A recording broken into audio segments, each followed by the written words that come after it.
ជំរាបសួរក៏ដូចជាសួស្តីបងប្អូនទាំងអស់គ្នាដែលកំពុងតែធ្វើការទស្សនានៅវីដេអូមួយនេះដែលកំពុងតែមើលនៅ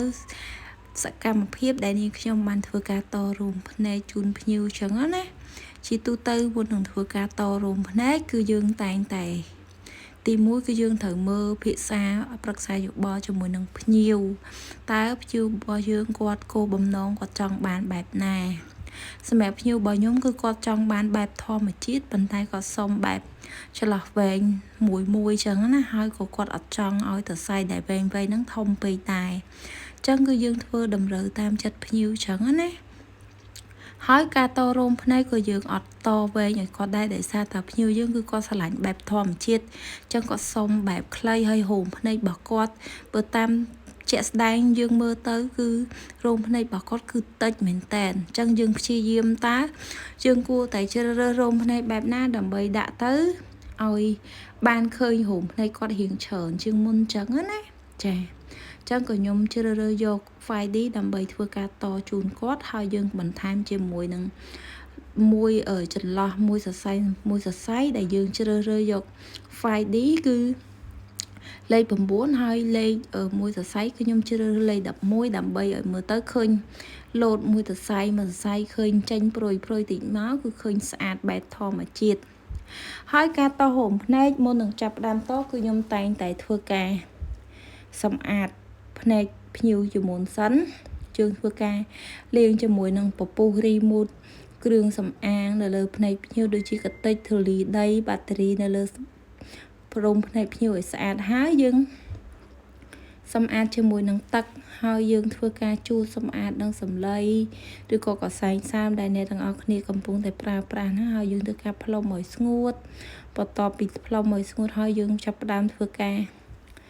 លាបជាមួយនឹងទឹក primer ដែលជួយការពាររោមភ្នែកភ្ញៀវកុំឲ្យខូចនៅពេលដែលយើងតរោមភ្នែកអីចឹងណាចាបន្ទាប់មកគឺយើងចាប់ផ្ដើមធ្វើការបិទស្កុតបិទអីចឹងទៅ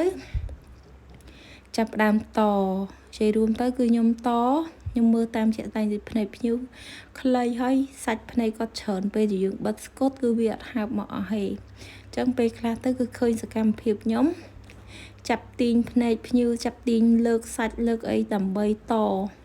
ព្រោះភ្នែកភ្ញៀវមិនមែនងាយស្រួលតទាំងអស់ទេភ្ញៀវខ្លះភ្នែកក៏ស្រួលតទៅភ្ញៀវខ្លះភ្នែកក៏ពិបាកតទៅហើយរោមភ្នែកខ្លះក៏ត្រេតខ្លាំងរោមភ្នែកខ្លះក៏ខ្វែងអីចឹងណាអញ្ចឹងគឺយើងមើលតាមជាក់ស្ដែងហើយការដាក់គឺខ្ញុំព្យាយាមប្រយ័ត្នមែនតែនគឺយើងដាក់ម្ដងមួយសរសៃដាក់ជាមួយនឹងរោមភ្នែកធម្មជាតិរបស់គាត់ហើយគឺយើងអត់មានឲ្យសរសៃរោមភ្នែកហ្នឹងប៉ះជាមួយនឹងសាច់ភ្នែកទេគឺយើងធ្វើការតហ្នឹងដោយប្រយ័ត្នប្រយែងខ្លាំងមែនតែនតែម្ដងអញ្ចឹងនៅពេលដែលតភ្ញៀវមកទទួលសេវាកម្មតរោមភ្នែកជាមួយនឹងយើងគឺអត់ធ្ងន់អត់ឈឺអត់ចាក់ហើយការដែលយើងតទៅចាក់អីហ្នឹងគឺដោយសារអីគឺដោយសារតែយើងដាក់កាវអឹបជាមួយនឹងសាច់ភ្នែកភ្ញៀវអីចឹងទៅអញ្ចឹងការតគឺប្រយ័ត្នខ្លាំងមែនតែនហើយរោមភ្នែកនេះគឺតិចខ្លាំងហើយខ្លីគឺយើងព្យាយាមដាក់ដោយការប្រយ័ត្នប្រយែងជាពិសេសកុំឲ្យរោមភ្នែកពេលដែលយើងដាក់ទៅកុំឲ្យវាស្អិតចូលគ្នាចុះយើងញែកយើងចន្លោះព្យាយាមដាក់ដោយការប្រុងប្រយ័ត្នចាហើយបើសិនជាបងប្អូនតរៀងយឺតណាគួរតែចេះជ្រើសរើសកាវកុំជ្រើសរើសកាវដែលស្ងួតលឿនយកកាវដែលស្ងួតតាមធម្មតាអញ្ចឹងពេលដែលយើងដាក់យឺតមកជាយើងអាចសរេសរងបានអញ្ចឹងណាចាដោយការធ្វើរបស់ខ្ញុំជាក់ស្ដែងខ្ញុំមិនយកប្រភេទកាវដែលស្ងួតលឿនពេកទេយើងមកល្មមតែយើងអាចប៉ាន់ស្មានថាតើយើងអាចរហ័សក្នុងការដាក់រោមភ្នែកបែបណាហើយប្រយ័ត្នខ្លាំងមែនតែនហើយកន្លែងខ្លះគឺពិបាកដាក់មែនតែនដូចរោមភ្នែកបងស្រីគឺខ្ញុំឆ្លិចចាទោះបីលើកស្កុតក៏បិទទៅនៅតែវារៀងលឹបចាអញ្ចឹងខ្ញុំឆ្លិចដើម្បីដាក់រោមភ្នែកខាងក្រោមជូនគាត់ហើយណាមួយរោមភ្នែកតិចអញ្ចឹងយើងព្យាយាមបជ្រៀតដាក់មួយដើម្បីឲ្យ វាសមស័កសមជាមួយនឹងភ្នែករបស់គាត់ហើយរំភ្នែករបស់គាត់គឺខ្ញុំប្រើលេខ9ឡើងមួយស្និតកន្លះបងប្អូនទាំងអស់គ្នាដោយសារអីដោយសារតែគឺ